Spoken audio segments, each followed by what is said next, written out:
ഞാനും വായിച്ചു അദ്ദേഹത്തിൻ്റെ ഫേസ്ബുക്ക് പോസ്റ്റും ഇന്ന് മാധ്യമങ്ങളിലെല്ലാം അത് വന്നിട്ടുണ്ടല്ലോ. ജി സുധാകരൻ തൻ്റെ സ്വന്തം അനുഭവത്തിൽ നിന്ന് പറഞ്ഞ കുറേ കാര്യങ്ങളുണ്ട്. അത് അവരുടെ ഇപ്പോഴും അദ്ദേഹം കമ്മ്യൂണിസ്റ്റ് പാർട്ടിയിൽ തന്നെയാണെന്നാണ് എൻ്റെ വിശ്വാസം. കമ്മ്യൂണിസ്റ്റ് ആശയങ്ങളുമായിട്ട് വളരെ ശക്തമായിട്ട് നിൽക്കുന്ന ഒരാൾ തന്നെയാണ് അദ്ദേഹം. അപ്പോൾ സുധാകരൻ്റെ കാര്യം സുധാകരനാണ് തീരുമാനിക്കേണ്ടത്.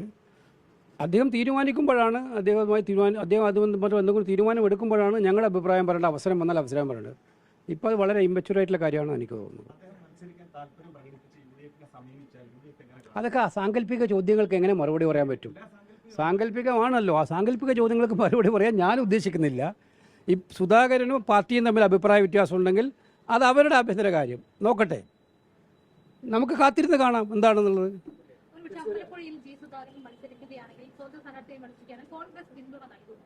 ആണെങ്കിൽ എന്നതിനെ കുറിച്ച് ഇപ്പം ഞാൻ അഭിപ്രായം പറഞ്ഞില്ല.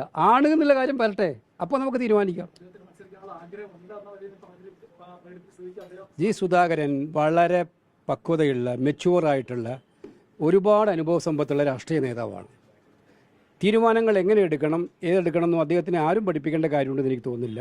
അദ്ദേഹം വളരെ ഈ കാര്യങ്ങളിലൊക്കെ തന്നെ ഏറ്റവും കൂടുതൽ രാഷ്ട്രീയ ഇപ്പോൾ ആലപ്പുഴ ജില്ലയെടുത്ത് നോക്കിയാൽ ഏറ്റവും കൂടുതൽ രാഷ്ട്രീയ പാരമ്പര്യമുള്ള നേതാക്കളുടെ മുൻനിരയിൽ നിൽക്കുന്ന ആളാണ് അദ്ദേഹം, ഏത് പാർട്ടി എടുത്ത് നോക്കിയാലും. അപ്പോൾ അങ്ങനെയുള്ള ഒരാളുടെ ഞാൻ രാഷ്ട്രീയം പഠിപ്പിക്കേണ്ട കാര്യമുണ്ടോ?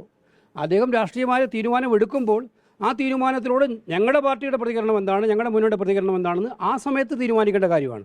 അതിപ്പോൾ ഞങ്ങൾ തീരുമാനം എടുത്തിട്ടില്ല. അങ്ങനെ ഒന്നും അത് അവരുടെ പാർട്ടി സ്ഥാനാർത്ഥിത്വം തീരുമാനിക്കേണ്ട പാർട്ടിയാണ്. പിന്നെ ജി സുധാകരനെ പോലുള്ള ഒരാൾ ആലപ്പുഴയിലെ ജനങ്ങൾ ഇഷ്ടപ്പെടുന്ന നേതാവാണെന്ന് എനിക്കറിയാം. പാർട്ടിക്ക് അതീതമായിട്ടും പാർട്ടിക്കകത്തും നല്ല ജനപിന്തുണയുള്ള നേതാവാണെന്ന് അതവരുടെ പാർട്ടിയാണ് തീരുമാനിക്കേണ്ടത്. അദ്ദേഹത്തിന് സീറ്റ് കൊടുക്കണോ വേണ്ടോ എന്നുള്ളത് അവരുടെ പാർട്ടിയാണ്. അവരുടെ പാർട്ടി ഏത് മാനദണ്ഡത്തിന്റെ അടിസ്ഥാനത്തിലാണ് അദ്ദേഹത്തിന് സീറ്റ് നിഷേധിച്ചതെന്നുള്ള കാര്യം എനിക്കറിയില്ല. അത് അവരാ വിശദീകരിക്കേണ്ടത്.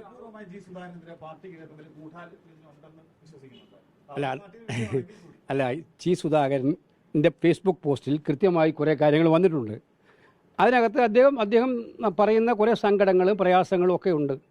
അത് സുധാകരൻ മാത്രമല്ല, ഇന്ന് കേരളത്തിലെ കമ്മ്യൂണിസ്റ്റ് പാർട്ടി അണികളിലുള്ള ഒക്കെയുള്ള വികാരത്തിൻ്റെ ഒരു പ്രതിഫലനമായിട്ടാണ് ഞാൻ കാണുന്നത്.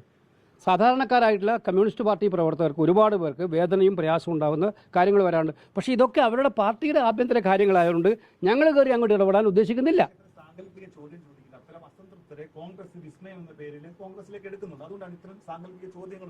അല്ല, അങ്ങനെ അവർ വന്നപ്പോഴല്ലേ എടുത്തിട്ടുണ്ടാവില്ല. ഐഷാപ്പറ്റിയുടെ കാര്യമാണ് ഉദ്ദേശിക്കുന്നതെങ്കിൽ ഐഷാപ്പറ്റി വന്നപ്പോഴല്ലേ എടുത്തത്.